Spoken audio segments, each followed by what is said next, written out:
the northern lights. Lights. Baby, you just kick your feet up while I kick back. I roll one with you by my side. Hi, everyone, and welcome to another episode of Bold, Black, and Addicted to Bravo, because I am bold, Black, and addicted to Bravo.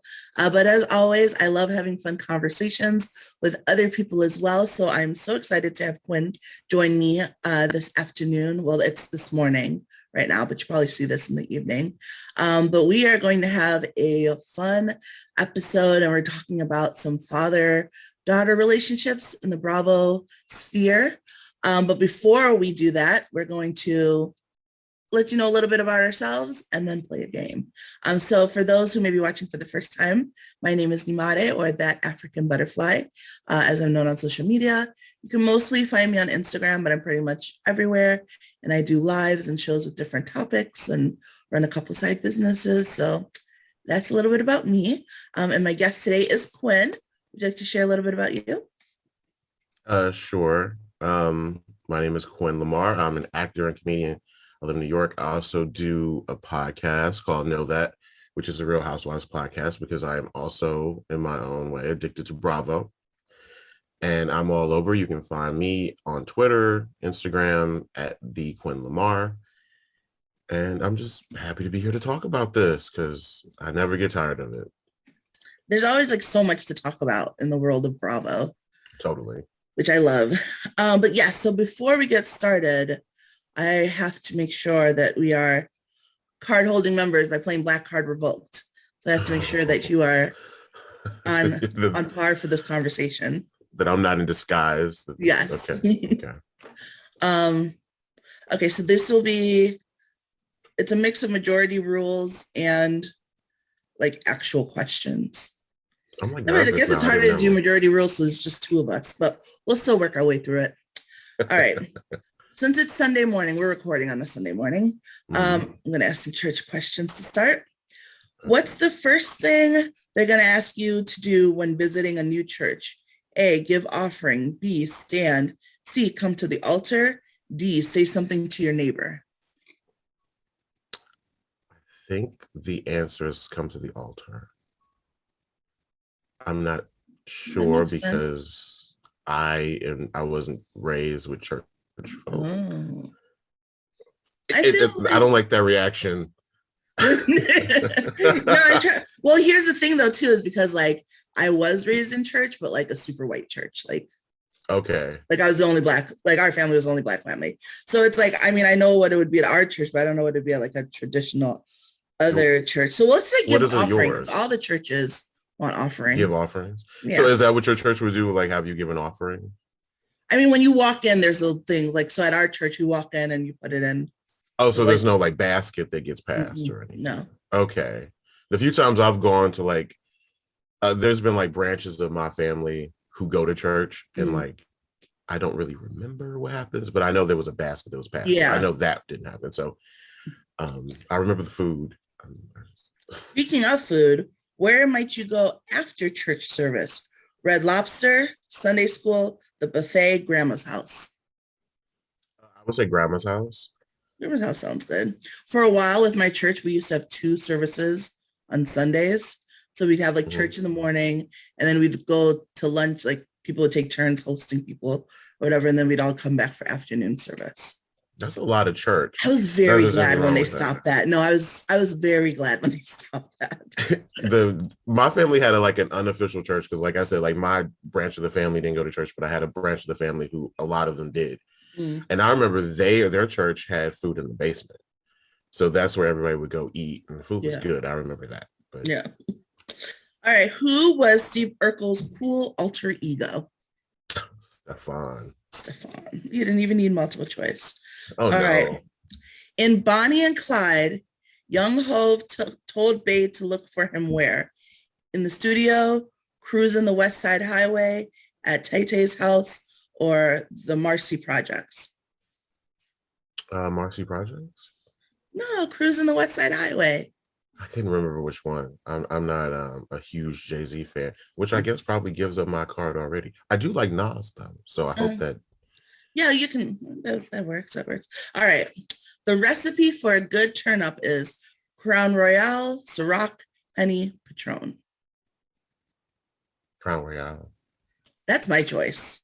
Well, Yeah. it's between that and Patron. Well, I also love Ciroc. Basically, for me, it's anything but Henny.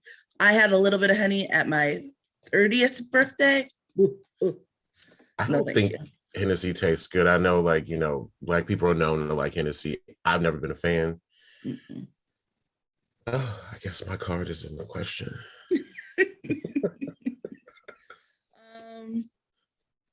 All right, we'll do one more. Okay.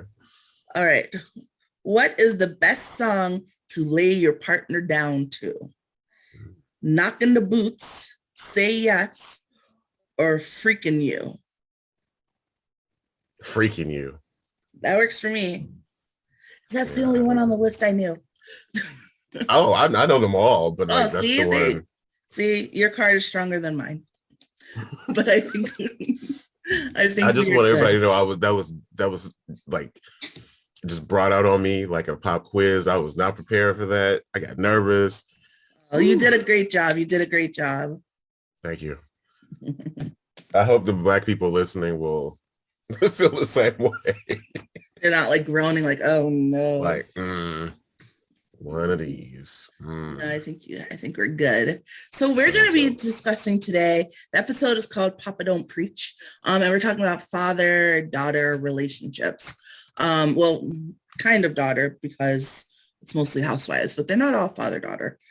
Mm-hmm. So just to kick things off, actually, let's talk about ourselves. Since there's only two of us, we can really talk and really have some deep conversation. So, what is your relationship with your dad like?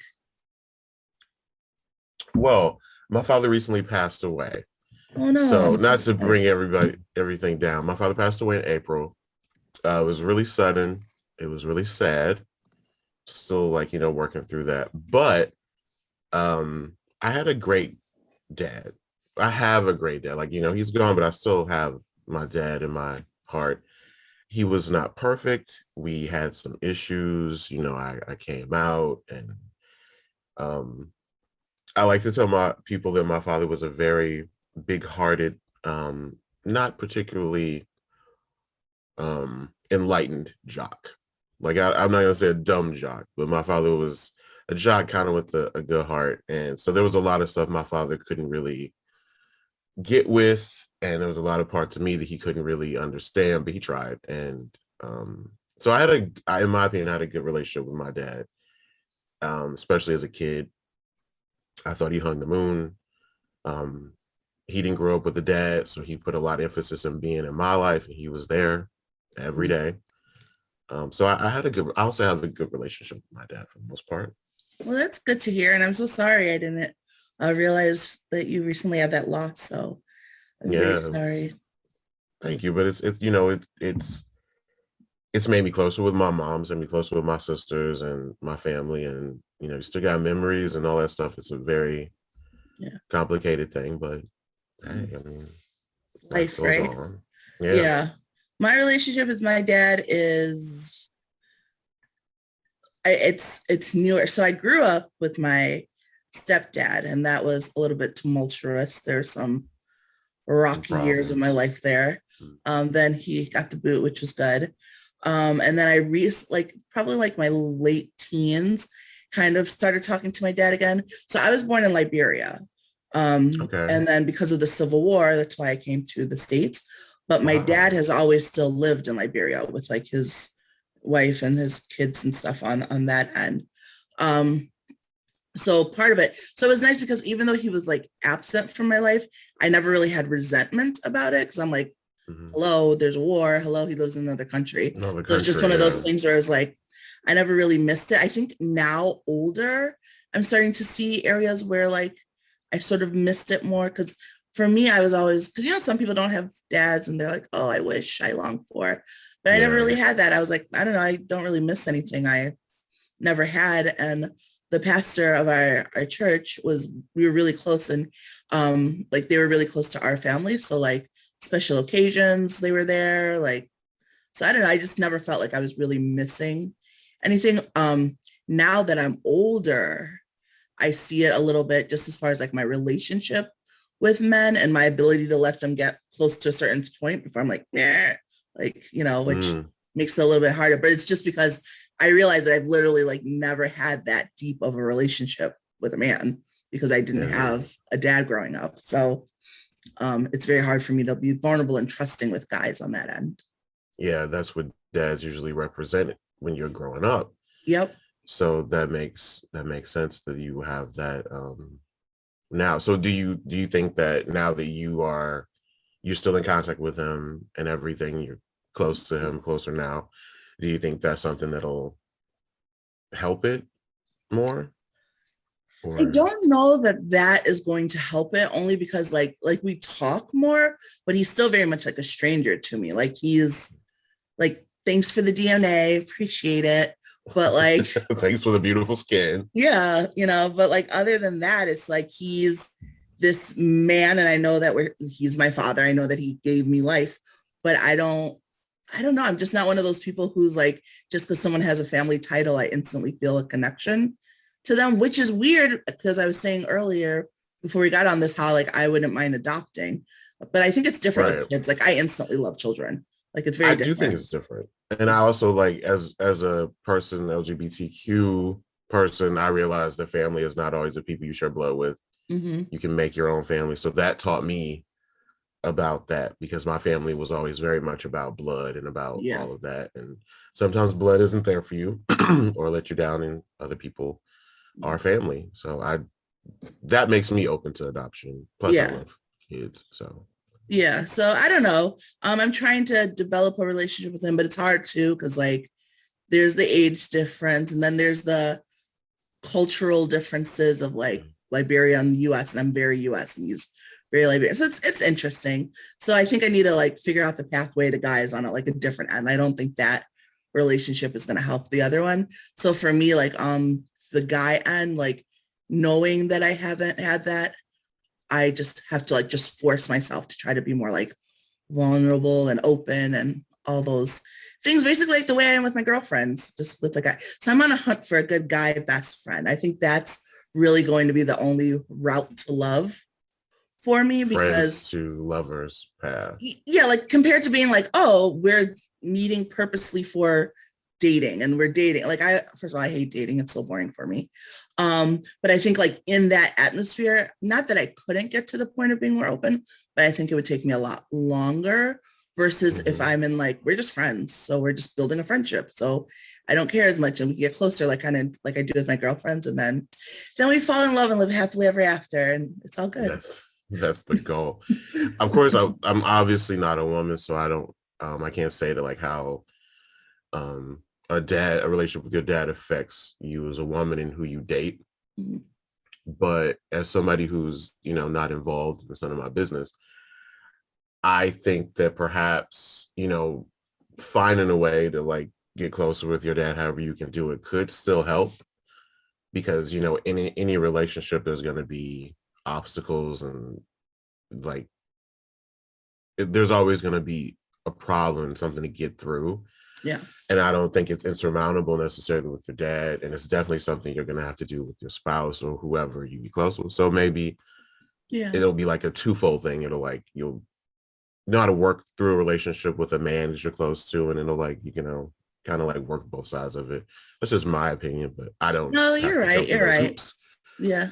So, I mean, I'm all about people getting close as they can with their dad after losing mine, because it's been like such a like, wow, like I had no idea all of this was like inside, and all this stuff comes to the surface. So I like all of my friends who I know who have like the kind of distance from their dad, they'll be like, oh, I don't really talk to them because of politics, or I don't want to do this. And I'm like, I get it, but just make sure you're doing as much as you can to keep yourselves as close as you can, because when that door is finally closed, it's closed. Yeah. It's done. So that's true. And I would hate missing out on like knowing him more, especially because like growing up with my mom, I can point out like things about me that are like her and like where things came from. But then there's other things where I'm either like, well, it either came from my surroundings, or like maybe it's something that like my dad was into. So like learning more about him and stuff like that is kind of cool.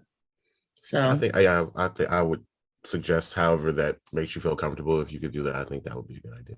Yeah. And I mean, I feel like even though he wasn't around, I think I'm very blessed that I at least like knew who he was and like where to contact him and stuff like that, which unfortunately is not the same luck that Eboni had in the Real Housewives of New York, because she did not have her dad around, but she didn't even know who her dad was. So she had to do the paternity test.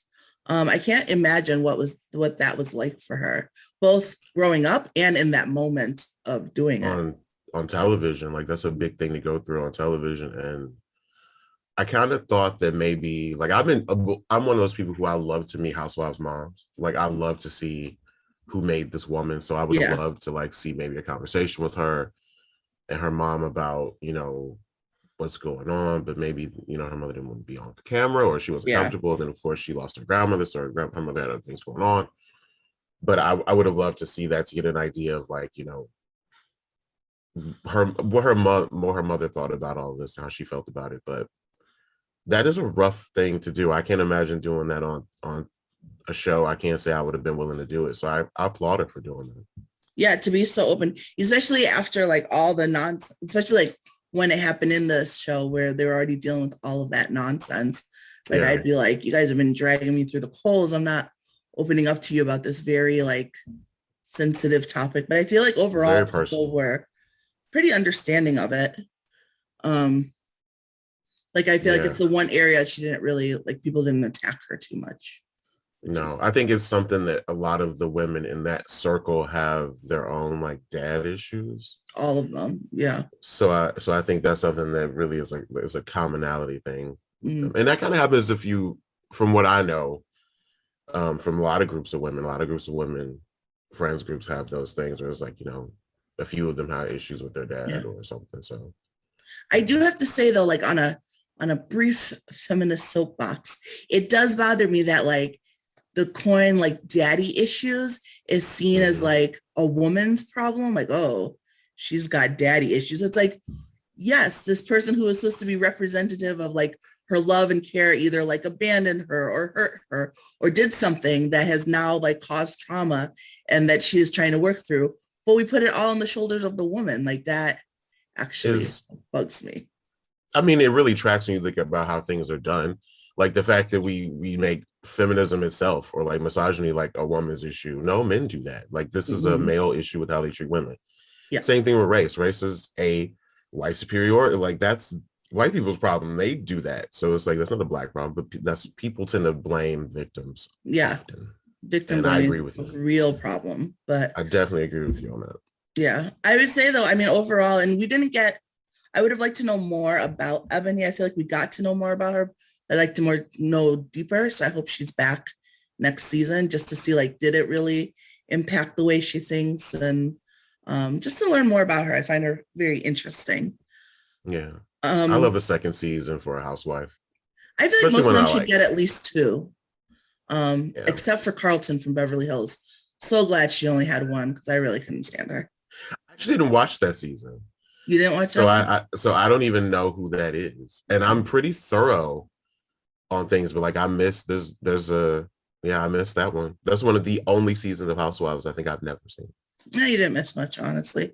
That's what I've heard. You could just tell like she came in hating Kyle and was like gunning for her the whole season. So it's like, it was just so blatantly obvious. It was like a fan joining the cast, you know? That makes me excited because that kind of reminds me of like Jackie on New Jersey, but I'm still not watching it. But I actually like Jackie on New Jersey. But maybe because I can't really stand Teresa, so that might be why. Teresa is New Jersey. Like, whoa. I went from being like, I used to love Teresa, like love Teresa. I do not anymore. I have a lot of respect for her and all the stuff that she's gone through and how she's handled it. Like, really a lot of respect for her. But like, I just, like, she never takes accountability. Everything's always someone else's fault. And like, I've found that that's my running tagline with like housewives I don't like, is like the ones who can never take like ownership of anything. Like it like really gets to me on a deep level, I think, because it irritates me. Like, just fess up to it. It irritates me too. I mean, I'm not gonna lie. I don't like that about her either, and I don't like that about other housewives. I'll give you that. But I mean, it's Teresa. They didn't film a whole season of it because she was in jail. Like there is Yeah. no New I Jersey mean, without Teresa. I agree. I She agree. shared She is everything. Jersey. Like if there's Yeah. any housewife who's like shared every part of their life and opened Yes. up, it is Teresa. So Absolutely. I'm not a huge fan of Jackie. I really did not like her for a while. At first, I thought she was really judgmental and I didn't really care for her. Then I really didn't like her.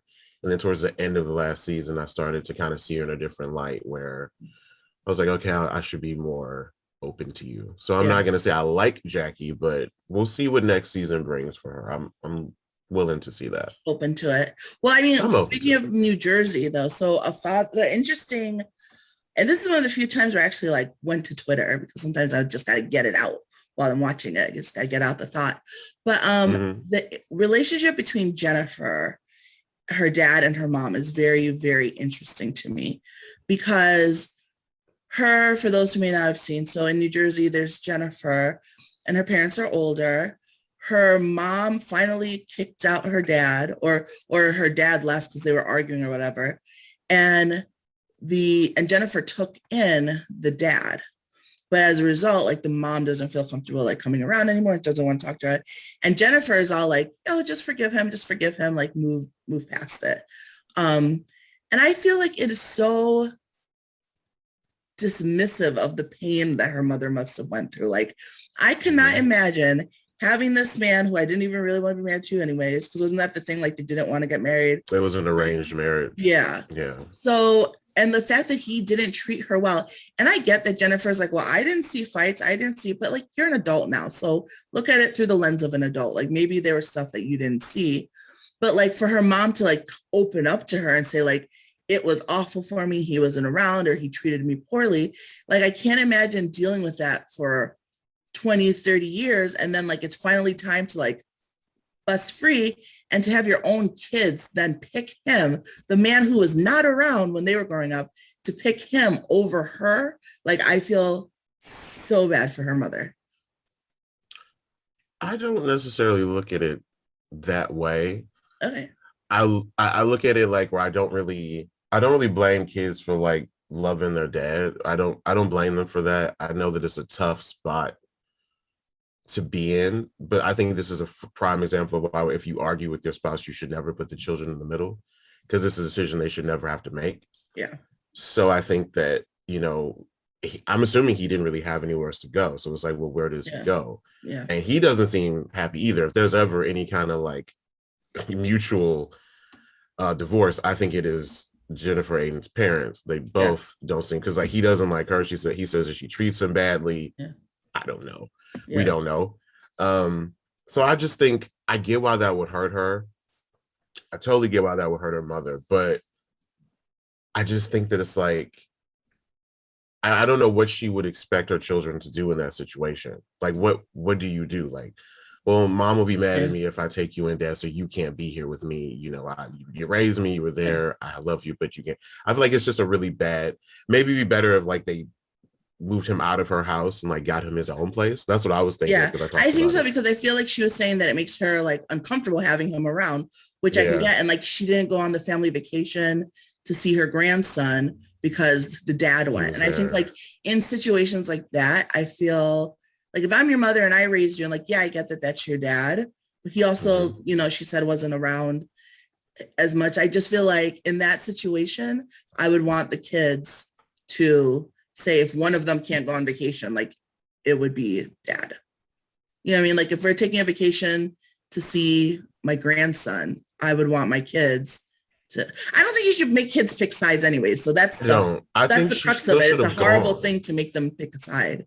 I think, I'm assuming there was no, like, of course they weren't happy. I don't think there was any like violence or anything that like, I feel like she could have gone and just not interacted with him, or like, even if they would have gone and I don't think that it should have been that kind of like choose thing. And I definitely think she still should have went to see her grandchild. Oh, absolutely. Yeah. Their culture is different. And I'm sure she has a lot of resentment over what happened. And there's a lot of that I know I would never be able to understand. So like, I don't feel like, I don't think anybody's really wrong. I don't think anybody's really right either. Yeah, it's definitely one of those situations where it's like, because like you said, even with the whole him needing a place to stay. Like Jennifer couldn't say like, oh, I'm not going to give you a place to stay, Dad. You're out on the street. Yeah, like if anything, the mom should have want to stay with Jennifer. I agree, And but I that don't way think the Jennifer wants her dad, there, right? and then the dad would still have the house. Yeah, I don't think Jennifer wants to live with her mom though, because I No, I think her don't think mom gives so. her a hard time. So Yeah. I think there's also an aspect of like when you have a parent who's like kind of like a lot of work, and you have a parent who's not a lot of work, and then it's Right. like it's not necessarily a favorite thing, but you know, Right. you push my buttons.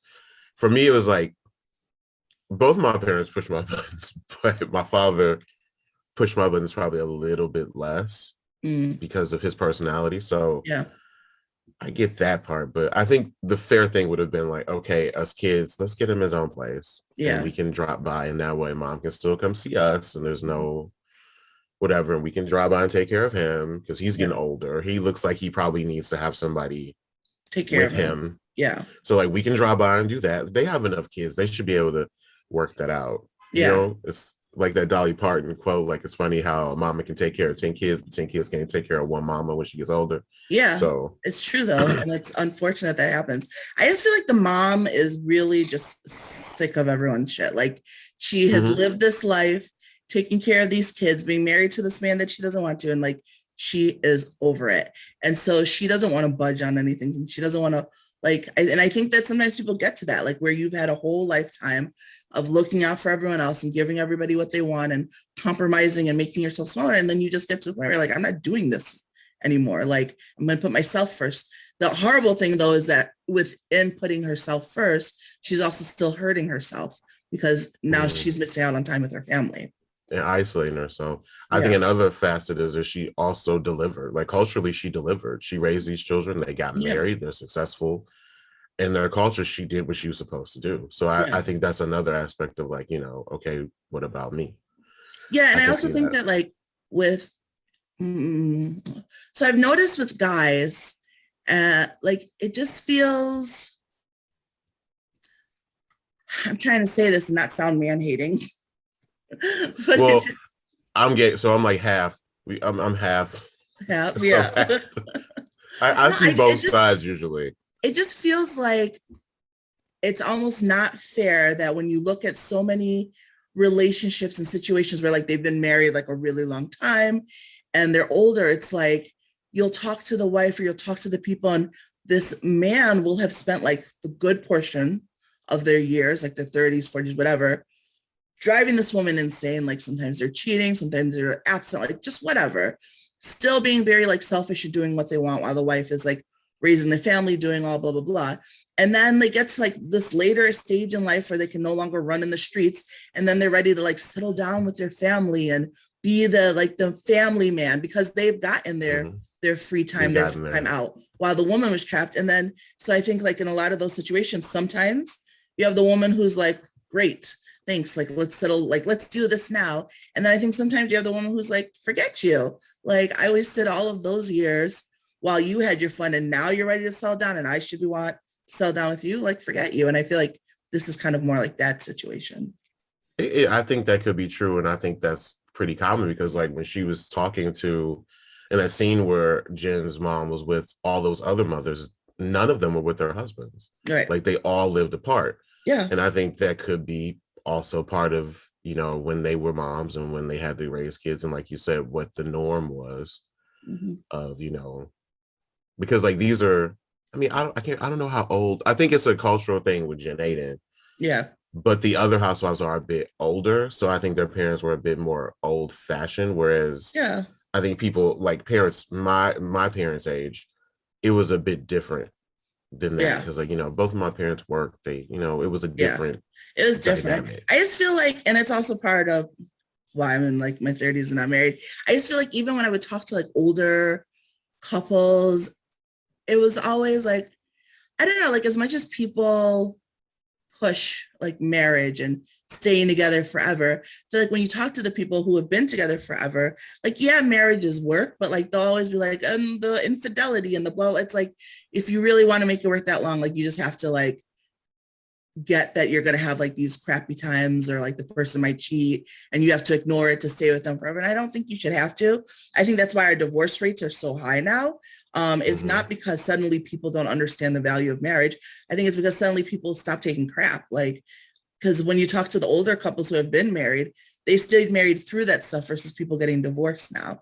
And I don't necessarily know that I can say which is a better route to go. It depends on the person, I feel. It depends on the person. As I've been married for in November will be 6 years. We've been together for 9. I can say that, and we're still on the really like young scale of marriage for a lot of people. When you get married, you're marrying the person they are at the moment, but you kind of make a commitment to be with the person as they grow and change. Yeah. And you try to keep the feeling, you keep everything despite the way you both change, and you both do change. And with men and women, particularly, I think because of the way society is set up, the way the dynamics of the relationship between a man and a woman are set up, there's room for a lot of change. You know, women, I think a lot of times women expect their man to change for the better, and they rarely do. And I think men think that their woman will always be that good woman who understands and is there, but they usually don't stay that way. So when you get that, that's when things go apart. If you go through infidelity in your relationship and you're like, okay, I married this person, I love them, they made a mistake, they were having a midlife crisis maybe, or whatever, and you can say, this isn't who this person is, this was just an act, then you can get through that, I guess. But that's up to whoever is in that relationship. So I think divorce is a blessing for a lot of people. But I think the goal is like, I think a lot of people, because I have a lot of single friends, like a lot of my friends are gay, so a lot of them are single, and they're like, oh, I want to get married. Me and my husband are one of the few married people in our circle, especially for as long as we've been married. And so I tell them, being married is not the like end all be all. You need to be good with yourself, because odds are, even if you get married, you might most likely end up by yourself anyway. So focus on yourself and focus on what you need and what makes you happy. And as long as that aligns with your person, you're good. When that no longer aligns with the two of you, then do what's best, call it quits, and go your own way. So take as much time as you need as a person to be single. I don't care if you get to be in your 50s. You need to be okay with you. This whole thing like being a certain age to get married is BS. It is not healthy. Look at people who get married too early and see how that doesn't work out. Do you and take and be okay with you, and that's the only way you can be okay with somebody else. That's let me get off my soapbox now. No, I love it. Preach, snaps, all of that to that soapbox. It's my truth. That's my truth.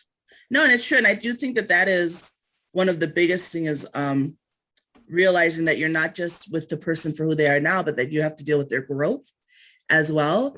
And I think when you said that women often date the guy hoping that they'll be a better version of themselves, that's definitely something that I do, that I have to clock myself on all the time. I'm often interested in the potential of the guy instead, you know what I mean? So like, if I'm talking to someone or if I like someone, I'll be like, oh, I like all of this except like this. But I'm sure like once we go deeper, blah, blah, blah, like this might change. And I have to stop myself and be like, no, what if it doesn't? Like, do you still like them enough as they present themselves right now to really want to take it further? Or is that thing like something that's a no-go for you?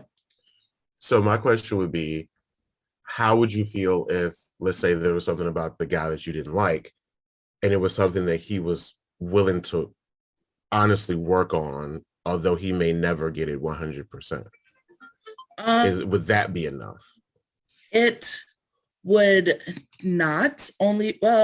It's hard to say, because my last, which was like a decade ago at this point, like really long-term relationship when we were together for 4 years, it was like there were some things that like bugged me, but he was like, this is stuff that I'm working on to fix with myself. And I was like, okay. So it was like I stuck through it. And then like we're still like years in and like it's not getting better. And then I'm getting hit with that's just who I am. I'm like, okay. And that's fine. I've never wanted to change. Like, I don't want to go into a situation being like, I want you to change this for me. But if it's something that you're working on changing, And it's also something that I hope that you work through. Like, that's different to me than me being like, please change this thing for me.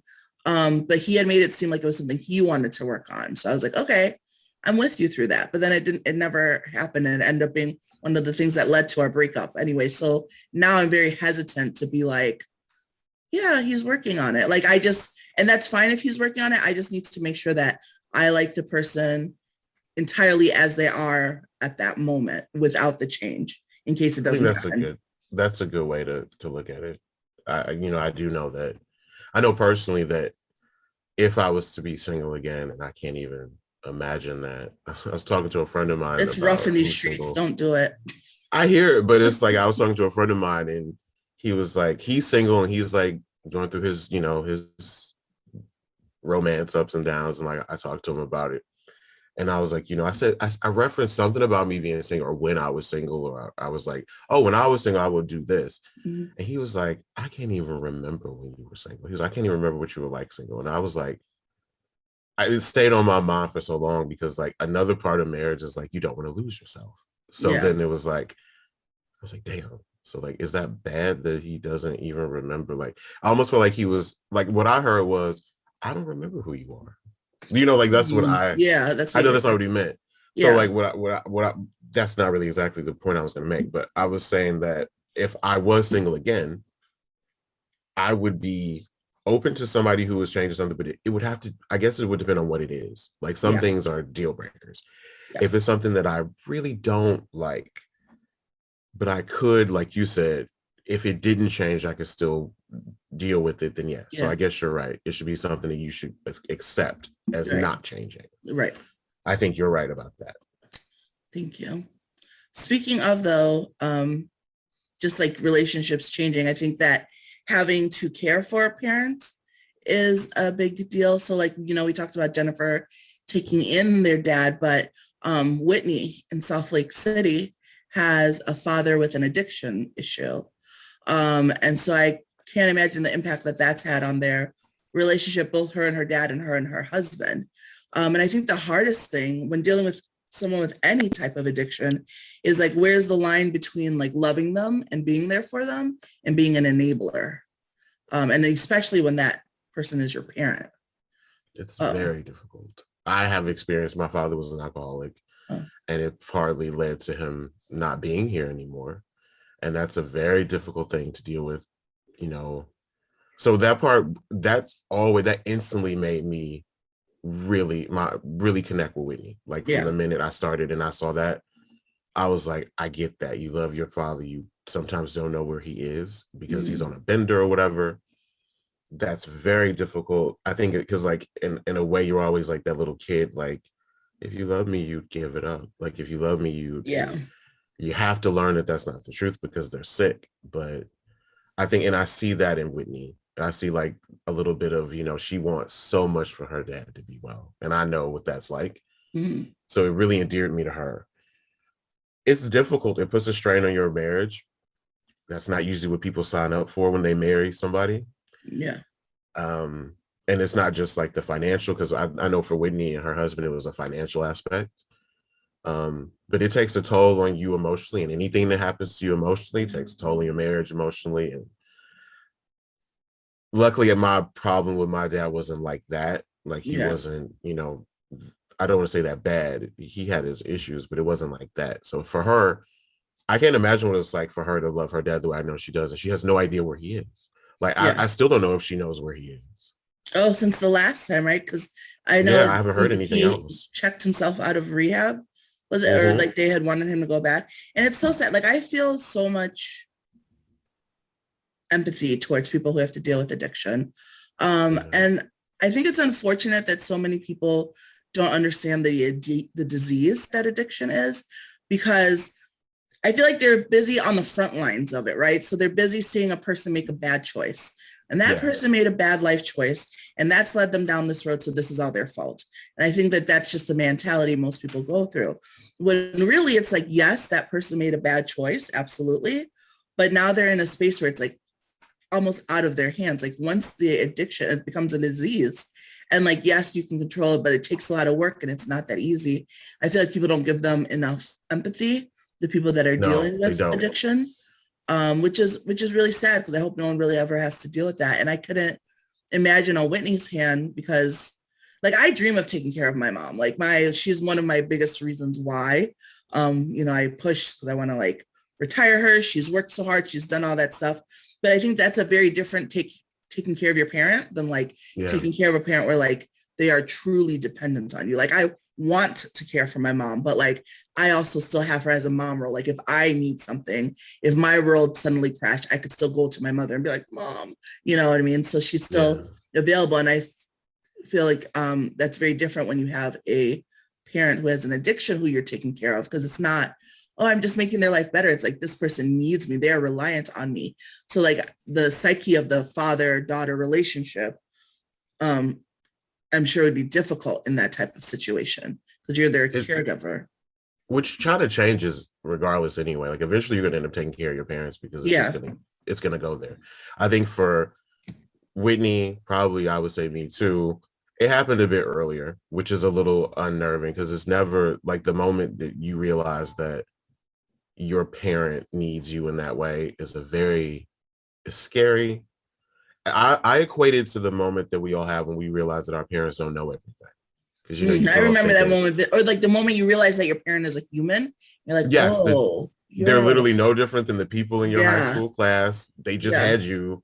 Like that moment for me was like, whoa. Me too. It's the same. I would say it's the same thing here. Like, oh, like you need to be taken care of. Like, and I totally agree. We don't give people with addictions, especially alcohol addiction, because it's so state sponsored and has been for years. Yeah.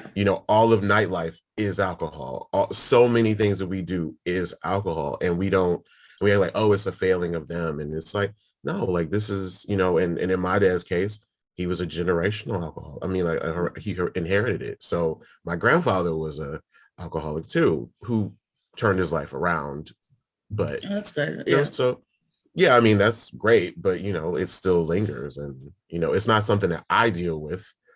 But when you grow up with the parent with a drinking problem, you go one or two ways. You either become one or you would never, or it's just not there. But so we do need to give them a lot more lenience to see it as a disease and not, but everything in this culture is always made to seem like a personal failing. And that's probably one of the main things I do not like about this country.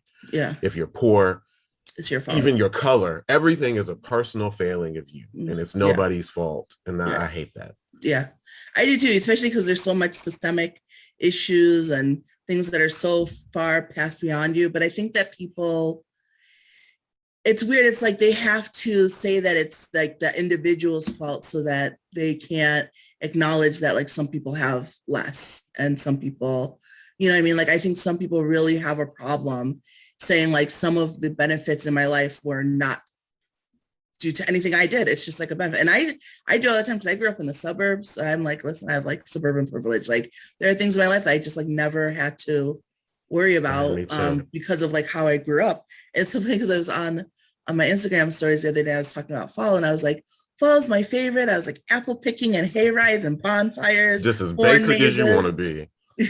I'm like, I love fall. And my friend's like, and some messages are like, none of that. We did none of that. And I'm like, oh yeah, that's true. Like my childhood, I'm blessed, was very different than, some others. And not everybody has the same opportunities. And it's like, it's weird to me because I feel like we can see that when we look at children.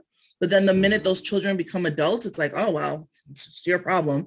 And like, yes, you are an adult and you are responsible for your actions and what you do and all of that. But like the 18 years leading up to that, if your 18 years were very different than my 18 years, like how are we comparing where the two of us are in life? You're kind of blowing my mind a little bit.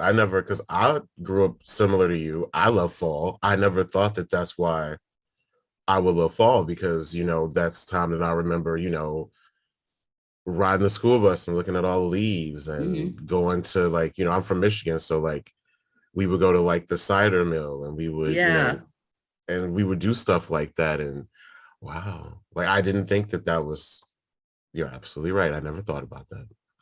It's good times. Fall. Good times. Fall in the summer is a good time. I love bonfires to this day. I love bonfires as well. Bonfires. But wow. But yeah, so just thinking about like the relationship with Whitney and her that I definitely felt for her during that. Because especially like, I have a hard time saying no to people. I'm getting better at it, thankfully. But especially when it's someone has something that they need that I have, it's really, really hard for me to say no. It's usually why I go between having money and being broke. Because I'm just like, sure, let me help you, blah, blah, blah. That's not a bad thing. Yeah, no, but I need a great thing. Yeah, but I need to get better at it, especially since some people take advantage. They do. So I feel like, especially when it's a parent, I couldn't imagine like having the resources to help that parent, but then knowing for them, it would be better for me to say no, because I keep helping and it's enabling. Like I don't know how I'd be able to cut my parent off. And I'm sure like lots of parents, that's why you see a lot of enabling parents, is because how do you cut off your child if you have something that they need? Yeah, that's why a lot of those rehab kids and all that stuff, I totally get that too. We actually had Whitney on Know That, oh God, it was during like probably the beginning of quarantine. So if anybody wants to go back and listen to that episode, it was a really great episode. She's a really sweet human being. She was very open. She discussed it as much as she could, because they can't really discuss a lot of the show. Yeah.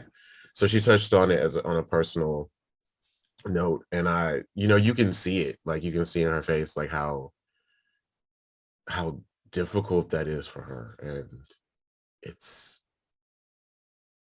I don't envy anybody going through it. Like I've gone through it to a certain degree, not as much as a lot of people do. I'm lucky about that, but it's very difficult to have all the money. It's like any other disease, like Steve Jobs, he had all that money, but the disease, it wasn't enough to fix the disease, and it's pretty much the same way. Yep, very true. And then speaking of, I really need to work on my transitions. I'm going to call myself out for a minute. I just realized I say "speaking of" as my transitional thing all the time. That too. Yeah. And my husband gets mad at me. Yeah. He was like, "We weren't speaking of it," and I'm like, "Weren't we?" Well, we are now. So that's how we're transitioning over. But so I thought it was interesting, the whole situation with Drew from Real Housewives of Atlanta and her son and his dad. First of all, I don't know that I love that they put that on TV. I hate those scenes with kids. That's like a personal thing. And like for the kid to not have a choice of the whole world seeing that moment. Cringy. I just don't think it's so cool. Cringy. Yeah. It's so cringy to me. I've never liked that. I've never, ever liked those scenes. They always make me uncomfortable. I'm always really uncomfortable for the kid. Like even with like Candy and Riley and dealing with her dad, like because we saw that over time on Atlanta, that was always. But the one, for some reason, Drew doing it, I felt was even more cringy. Yeah, it was just weird because it wasn't like the son didn't want to meet up with them, and they were like kind of trying to coerce them, like trying to get him to. I don't like, on one level, it's like it's good to see that he has a good relationship with his stepdad and all that. And then on the other level, it's kind of like what I was saying earlier. I was never one of those like, oh, my dad, I wish I had him in my life. It was just like, he's not there. It is what it is. Like I never pined for it. I never was like wistful. And I have friends who, like I had a friend and her dad passed away when they were younger. And she, is very much like, oh, I wish I had had him in my life. But I also think that's a different situation where he's literally like gone and they had a relationship before he passed. But I feel like I'm just kind of like Drew's son, where it's just like, it's whatever. Like I'm good. Life is solid. Why introduce this new person that's going to mess it up? But I think like as a parent, you want, like my mom still tried to like foster a relationship between me and my dad. Because I think as a parent, even if they're younger, and they feel like they don't need it, they might when they're older. My thing, though, was that I don't even know, because of the cameras and everything, I'm not even sure if that's how her son really felt. It's like he was he almost seems so uncomfortable. Like, I don't know, like who wants to be on TV and it be shown that their dad doesn't want to reach out to them? Like who wants that? So it's like, I don't understand it. It's a storyline that we see often in Housewives. It's never one that I like. Eva did it. I didn't mind Eva's because like we didn't see anything. Yeah. It was all like basically how Eva felt about it, her husband adopting the child. We heard about the drama, but we didn't see, and now let's go to the kid and talk about it. So that's probably the only time I haven't been like, ugh, with the storyline like that. So if you're gonna do that storyline, keep the kid out of it. Keep the kid out of it. Yeah. It's interesting. So I was just thinking about it because you're right. It's a storyline that's done frequently. But when I think about like the absent father storyline, I do feel like it's talked about more like with Atlanta or mostly with Atlanta. Like it's talked about in the other ones, but not as much, which is interesting because they still have the absent father thing. Like Luann, the count was like never really around Never there with the kids and stuff. And I just think it's interesting that and I don't know if it's talked about more because the ladies are choosing to talk about it more, which I think it's a little bit of that.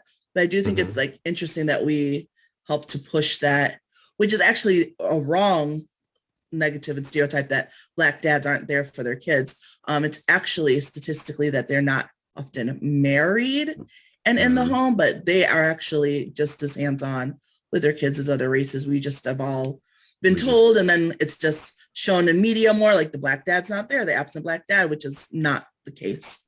Which is also really crappy considering how much legislation and the war on drugs caused a lot of that to happen. Yeah. But I do think it's also something that's ubiquitous, excuse me,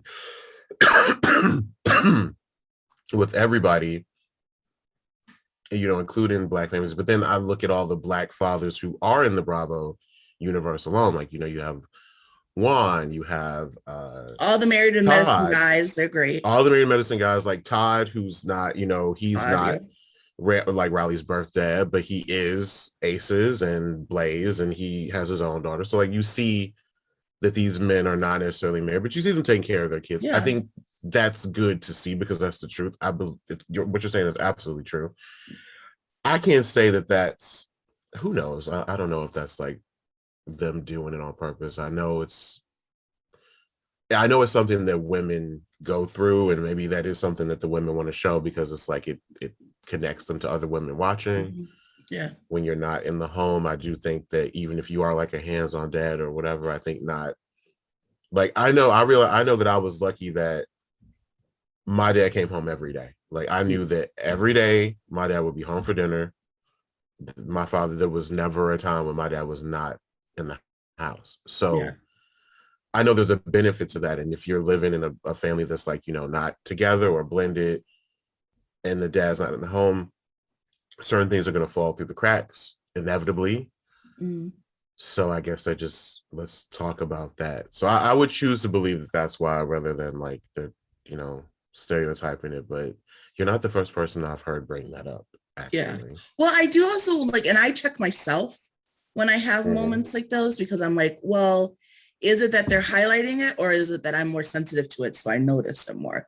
So I always kind of like check myself to see like, is like what's actually happening here, because there are times where I'm just like, I'm sensitive to it, so I notice it. I never noticed that the count was never around though.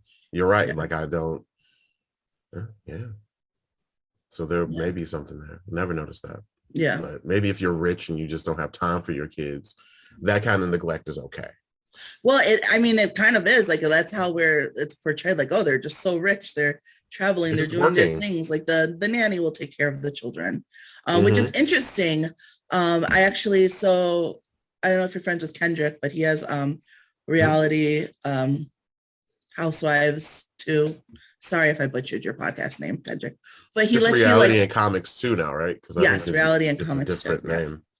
But he lets you do like little voice-ins to react to stuff. And I did one recently about like how, you know, like with the takedown of Erica, I think that people secretly enjoy it so much because they like seeing like super wealthy people kind of get knocked down a peg, because we feel like you must have that money fraudulent. So when we get like, oh yeah, like when we see a sign that like really did get it fraudulent, people are like excited to be like, haha, I knew it. But I think it's interesting, as resentful as we are of that extreme wealth, we also give those people such a pass. It's like we're resentful, but we're the ones who do it. Like, oh, if they're super rich, like it's fine that they're not with their kids. It's fine that they're rude. It's fine that they're this. Like, we assume that they're hardworking. We assume that they're super intelligent. We assume all this stuff purely based on the fact that they have money. And that's not always necessarily the case. Not anymore. Right. I can say at one time there was a time in America, which can be argued, that you pretty much have to be hardworking and smart to become wealthy. But that has not been the case for a long time. And the more we talk about the reality of generational wealth, and we see how false that is, how much is handed to certain people. And some people didn't do anything for the money that they have. They were handed real estate companies, so to speak.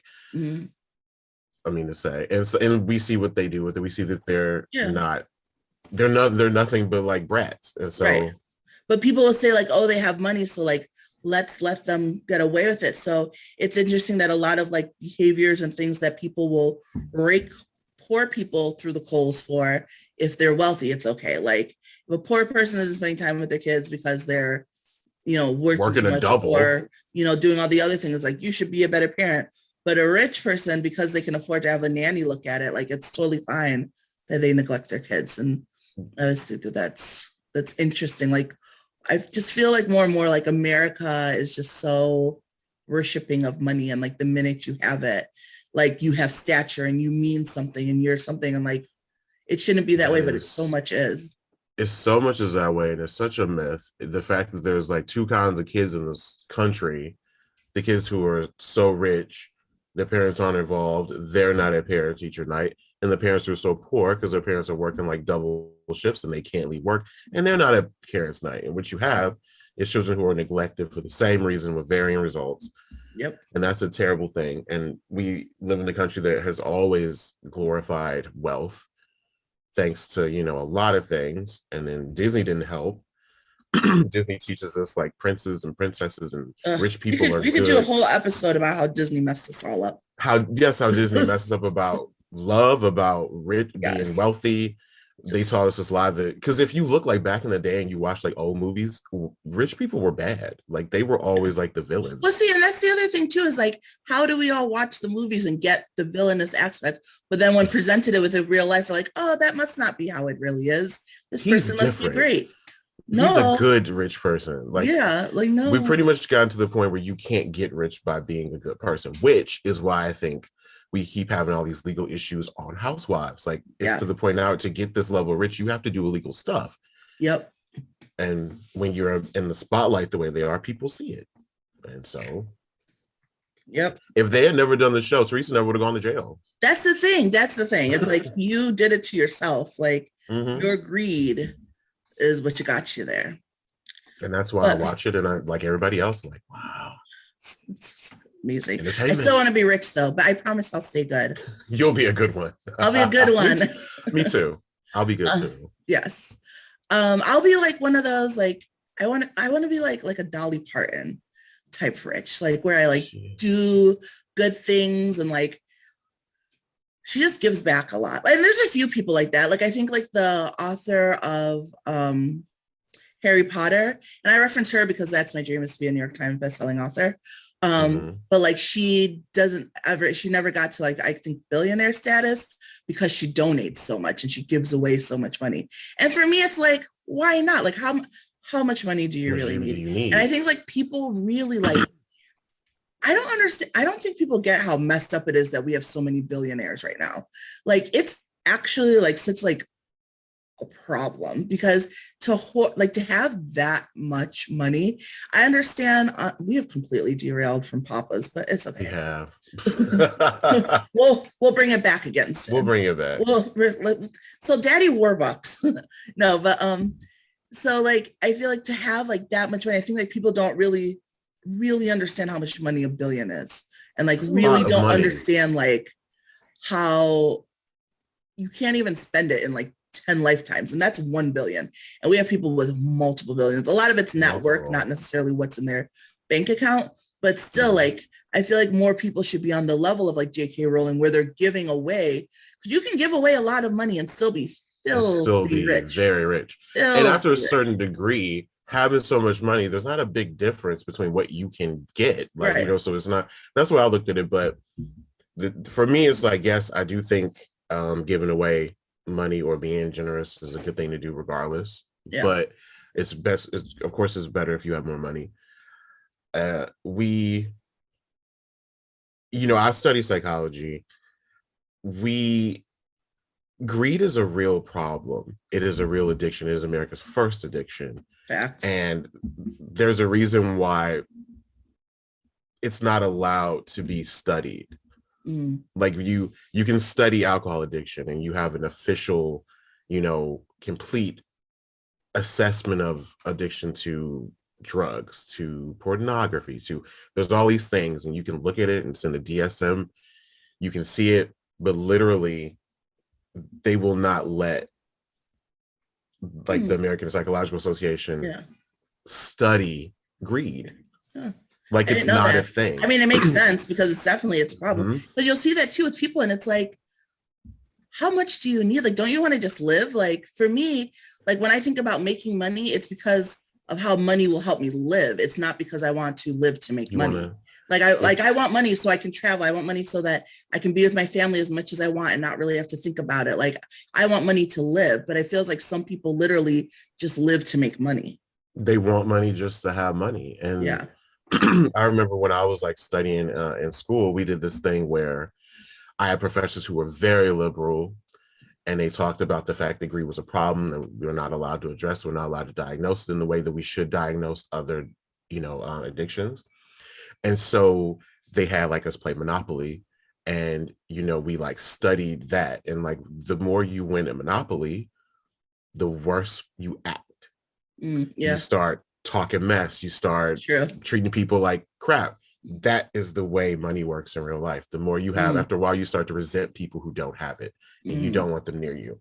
And any rich person will tell you that in groups of rich people, they'll forgive anything except you not having money. Yeah. And that is why.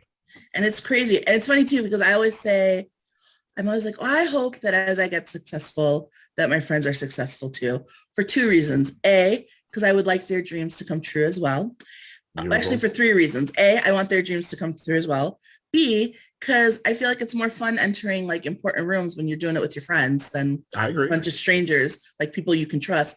And then three, I don't want to foot the bill for everything all the time. And if they're successful too, we can split things. And it won't change the relationship.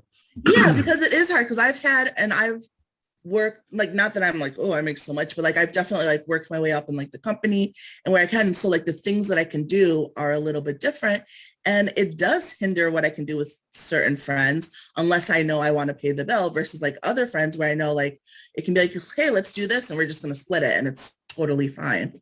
But it you don't want it to impact your relationship, but it does. And so I assume like the more you make, the bigger that gap gets. And I think that people have to, because like I don't know if you watched White Lotus on HBO. Yes. I did. I loved it. Jennifer Coolidge's character, like there are a lot of rich people who control people with their money in that way. Yep. And it's like some of it's intentional, some of it's not. But people, when you can do for people, I think you act differently, and I think they act differently towards you. And I really like that storyline because it was a person who wasn't necessarily bad. Yes. But terrible at the same time for doing what that. She did. And and she described her mother did the same thing, and I think that also becomes like a family. I think a lot of people welcome that. This is a great topic though, so we're gonna have to do like a part 2 on just like the money aspect. You can have me come back, or you want to whatever. This is your show. Have you come back. So to wrap up though our father episode, let's talk about our favorite dads from each franchise. Okay, so let's start on the East Coast with New York. Who's our favorite dad in New York? And it can be past or present. It would have to be past, because like I don't really. Right, there's no men. They're all single right now. Yeah, there's never a lot of men on New York, which is so weird to me. Yeah. I guess my favorite dad on New York would probably be. I feel like by default it would be Leah's baby daddy, I guess. He's like the most recent one, and he seems to have a good relationship with his daughter and Leah, even though they don't live together. Yeah. I'm trying to think if I'm forgetting somebody. I was gonna go with Bobby, because he's really, Bobby's always just my choice. Everything. I feel like he was really good with Allie. Like I thought they had a good relationship. I'll accept that. I mean, I accept your answer, but I think I'll stick with Leo's Yeah, husband. I there's feel really like just not a lot of. I guess it's Mario not. was good with his daughter. Mario. Mario's just charismatic, in Yeah, my opinion. Like yeah, it's I didn't want to say Mario because I can't say I saw him be like a great dad or a yeah, good dad necessarily, but I just like Mario. There's yeah. I agree. charisma and sex appeal there. It's very strange. Mhm, mhm. So I didn't want to say that. What about New Jersey? Um, I will say You know who's a good? I feel like okay, so I really feel like Frank is a good continue. dad. And also, even though he's not technically their dad, but Dolores, his boyfriend, even though people give him crap, the doctor, because he let Michael because he let Frank or stay with David. David. It's David, because I David. think the son's name is Michael. And then he let the son stay with him while he was studying for school. Like, I think he's good. That's good. I think that's good. I think I would say I don't. I think Joey Gorga's a good dad. I mean, he Yeah, seems to be yeah, like I he think seems to so. be involved. He's not a great girl dad in my opinion, but Yeah, I mean, he's pretty good. To he's me, it's worth. a tie between him and probably Teresa's dad. He seemed to be a Yeah, really good dad to her. yeah, and the kids. Yeah. Yeah, I don't see a lot of scenes with the dads with their kids besides Joe. So that's kind of like how I was trying to go about it. Yeah, Because Jennifer's husband, I love Jennifer's. I would not. I don't want to say her marriage, but I do kind of like her. I I feel like like her and her them. husband. Even though They Jennifer bugs me sometimes, love because Jennifer. she's very like, well, A, she goes a little much when she gets mad. Or And drunk. or yeah, but I still find her funny and I still find her likable. And even like some of the things that she says, I get that it's cultural and it's how she was Mm-hmm. raised, even though we're all like cringe, that's so misogynistic. It's like I kind of get it. Um, It's perfect for New Jersey and where she is. oh yeah, fits right in with She's Borga. very much a Jersey girl. Like it almost is like impossible. You almost can't even tell that she's not from Jersey. Right. She fits Such so a well in that Jersey. group. Yep. Yeah. Um, so But yeah, yeah, I I like like that her and her ending. husband. I like Do their, too. yeah. They seem to have fun and they still seem to have like a sexy, good, fun time together after Yeah. all of those kids, Yeah. which Which I think is great. yeah. Um, It's I a was, tie between them, I tie for me. I was trying to do Salt Lake City and I'm like, do we ever see any of the dads? We do. We We kind of see do. Oh, you know which dad I like? I like Lisa's husband because Lisa Barlow. Barlow. Yeah. He seems Only to because he seems be nice and he seems very like, he's obedient. yes. Well, I'll Lisa's say also that. like such very much like a boss and very Yeah. much like work mode. And I think he tries to offset that, especially with the kids. Because like even with the Mhm. kids, she's like, we spend time together. They have businesses. And he's like, can we just chill for a night? Like, so I think he is a good offset to that they would need. Because there are people who are just like business, business, business. Yeah. I'll say that. I agree with that too. I think that I will say I think Whitney's husband seems to be a good dad. He Mhm. seems to have a good relationship with his other children and his new children. Yeah. So I think that's because sometimes it's hard to see dads who like get along with both sets of their children. Yeah, So true. I applaud him for being able to do that. And like you can tell by how Whitney is that them being there is not out of the ordinary, it's something they do. Yeah. So I'll say that. I want to say I think Coach Shaw's probably a good dad because of how Yeah. he seems. Like Yeah. he seems like a kind of dad you can come to and not only you come to him with a problem, and he actually gives you some like knowledge or something to Yeah. think about. And so I haven't really seen him. His kids are like Right. Well, grown he's or always not out. there, but He's always that's gone. true. That's true. So So maybe I'll I'm stick with sure I'm sure Whitney's it's one of those like husband. when he's there, he's great. Yeah, definitely not Jenny's husband. Yeah. Did you say definitely not Jenny's husband? Because he wants more No, kids? I think it's the just weird that like he's a doctor and knows how dangerous it is for her and is still trying to push that.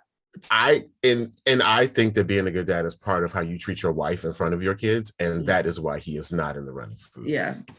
I mean, I'm sure some of it's editing and blah, blah, blah, but it's weird to me that you're even having those conversations as a doctor, knowing it's going to impact her life. Like he should be the first one telling her not to. Yeah, I mean, like it's like, asked for like it'd be different if I mean who knows? The conversation could be about a surrogate. Yeah. It could be about that. We don't know if that's what's on the table and that's what he wants. And then they're just making it seem like he doesn't. Yeah. But if he's not talking about getting a surrogate, then he's crappy. No.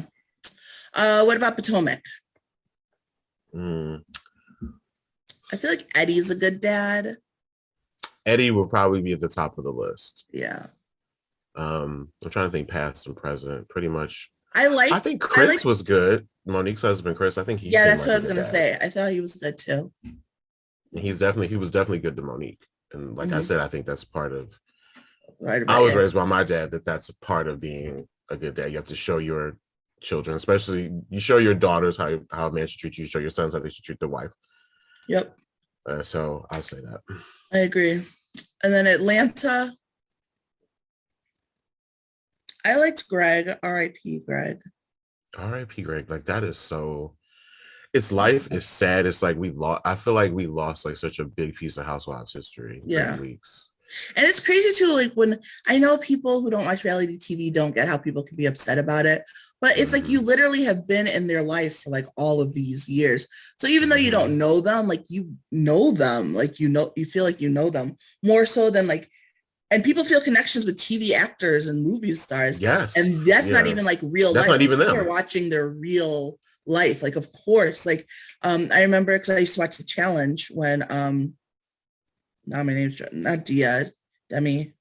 Great. Now my name's drawing a blank. But when she passed away, like I was heartbroken because I had watched her. I watched the first time she got cancer. I'd watched her go through recovery. I watched her like her first kiss was what's his face. Like, and it was just like this 10 years of this journey with her. So it's like, how do you not, I felt that way about Big Ange.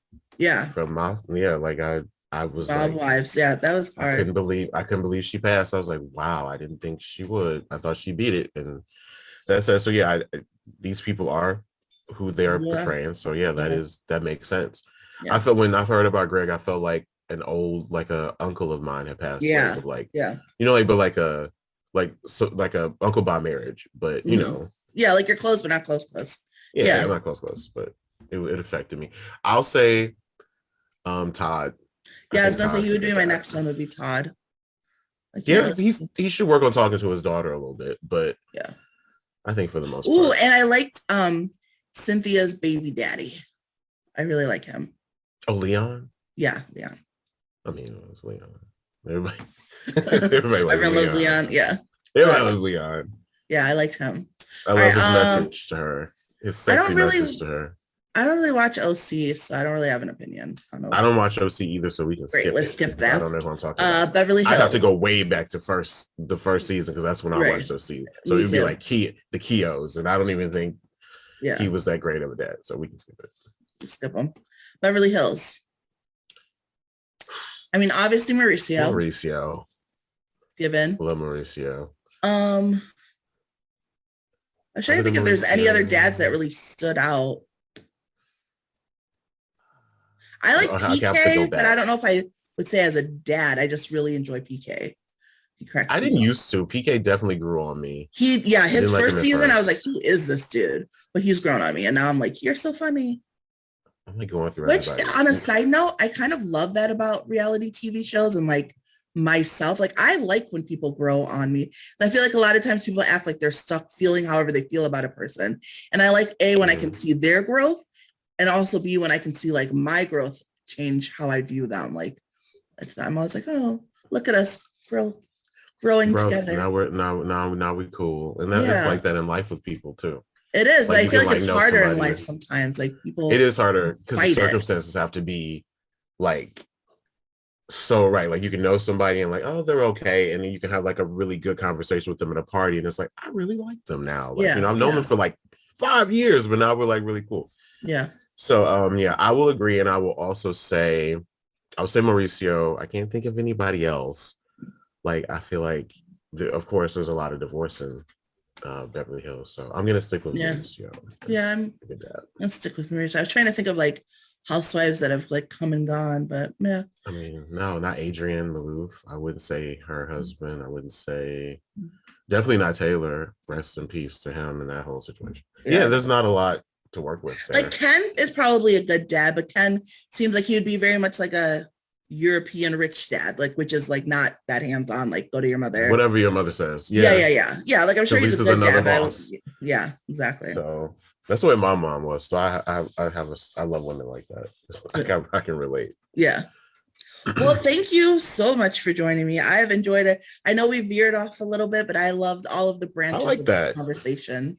It was a good chat. It was great to be here, finally be here and see how you do things on here. I love going and dropping by other Bravo spaces and seeing how everybody does stuff. Like I have a good time, especially the Black ones. Like I love like talking to Kendrick or talking to Taria, talking to you. Like it's a whole different vibe. It is. I enjoy it. So thank you for having me. You're welcome. And hopefully you can also, well, first of all, I'm going to have you back for another conversation. I want to continue our wealth talk. And then hopefully you can also join us for one of the big group ones. Are you going to be watching Winter House this year? Actually, I'm going to be covering Winter House on the Know That Patreon. Okay, it will be Quinter House. Ooh. So I'm going to go all in on that. I like that. I volunteer as a guest tribute if you ever need. You will be. I would love you to come on. Lots of my favorite people from Bravo, and I have a bunch of comedians that I know on. Some really funny people. Okay. So it should be a great time. Awesome. Well, I'm going to do a premiere party after the first episode and just invite everyone, kind of like I did for the Housewives finale. So we'll do this so you can talk about your podcast or Patreon. Let's do it. Everyone else. So that should be fun. So I'll keep you updated on that. And thank you so much to everybody who joins us. New episodes drop on Wednesdays, but every now and then I put out some specials. So in addition to the regular episodes, we recently had the Housewives of New York cookout, which we discussed just that last season. Vanderpump Rules just premiered. So I had a big group session for It's Not About the Pasta. So that was fun. So make sure to check out the specials too. And have a great day. Bye, everyone. See ya. Baby, you just kick your feet up while I kick back. I roll one with you by my side.